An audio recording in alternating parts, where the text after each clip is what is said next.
Hi and hello, welcome to relief the mind. കടൽ വിഴുങ്ങിയ കോടികൾ. പോർഷെ, ലംബോർഗിനി, ഓഡി, ഏകദേശം 4000-ഓളം ലക്ഷറി കാറുകളാണ് കടലെടുത്ത് പോയത്. അതിനെക്കുറിച്ചാണ് എൻ്റെ ഇന്നത്തെ വീഡിയോയിൽ ഞാൻ സംസാരിക്കുന്നത്. എൻ്റെ വീഡിയോ സബ്സ്ക്രൈബ് ചെയ്യാതെ കാണുന്നവരാണെങ്കിൽ സബ്സ്ക്രൈബ് ചെയ്തിട്ട് വീഡിയോ കാണാൻ ശ്രമിക്കണം. സബ്സ്ക്രിപ്ഷൻ വളരെ കുറവാണ്. ലൈക്ക് ചെയ്യണം, ഷെയർ ചെയ്യണം. നിർബന്ധമായും നിങ്ങളുടെ വിലപ്പെട്ട കമൻറ്റുകൾ താഴെ കമൻറ്റ് ബോക്സിൽ രേഖപ്പെടുത്തണം. 2022 ഫെബ്രുവരി 16 ഫെലിസിറ്റി എസ് കപ്പലിൽ തീപിടുത്തമുണ്ടായത്. ജർമ്മനിയിലെ എഡ്മനിൽ നിന്ന് അമേരിക്കയിലെ റോഡ് ഐലൻഡിലേക്ക് 4000-ഓളം വാഹനങ്ങളുമായി പോവുകയായിരുന്നു ഈ കപ്പൽ. പോർച്ചുഗലിൻ്റെ അധീനതയിലുള്ള അസോറസ് ദ്വീപുകളിൽ നിന്ന് 250 കിലോമീറ്ററിലധികം അകലെ വെച്ചാണ് ഈ കപ്പലിന് തീപിടുത്തമുണ്ടാകുന്നത്. തീപിടുത്തത്തെ തുടർന്ന് കപ്പലിലുണ്ടായിരുന്ന 22 ജീവനക്കാരെയും രക്ഷപ്പെടുത്തി. 2 ആഴ്ചയിലേറെയായി തീ കപ്പലിൽ ആളിപ്പടർന്നു.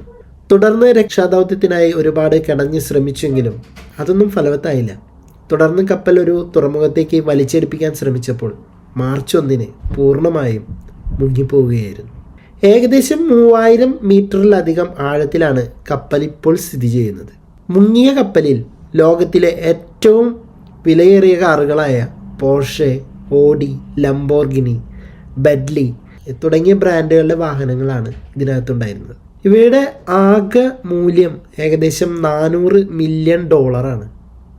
ചില റിപ്പോർട്ടുകളൊക്കെ അനുസരിച്ച് പറയുകയാണെങ്കിൽ വിപണിയിൽ ഇപ്പോൾ ലഭ്യമല്ലാത്ത പല മോഡലുകളും ഈ കപ്പലിലുണ്ടായിരുന്നു. ഈ കപ്പൽ ദുരന്തം പരിസ്ഥിതിക്ക് വലിയ ഭീഷണി ഉയർത്തുന്നുണ്ട്. കപ്പലിലുണ്ടായിരുന്ന ടൺ കണക്കിന് ഇന്ധനവും ഓയിലൊക്കെ കടലിലേക്കാണ് ചേർന്നൊഴുകുന്നത്. കൂടാതെ ഈ വാഹനങ്ങളിലുണ്ടായിരുന്ന ബാറ്ററിയിൽ നിന്നുള്ള രാസവസ്തുക്കളും വിഷവസ്തുക്കളും സമുദ്ര ആവാസ വ്യവസ്ഥയെ സാരമായി ബാധിച്ചേക്കാം.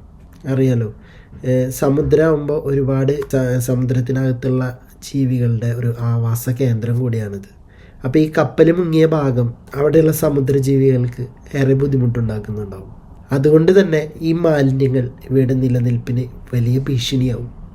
തീപിടുത്തത്തിൻ്റെ കാരണം കൃത്യമായിട്ട് ഇതുവരെ കണ്ടെത്താൻ സാധിച്ചിട്ടില്ല. എന്നാൽ ഇലക്ട്രിക് കാറുകളിലെ ലിഥിയം അയൺ ബാറ്ററിയാണ് തീപിടുത്തത്തിന് കാരണമായതെന്ന് ചില വിദഗ്ധരെ അനുമാനിക്കുന്നുണ്ട്.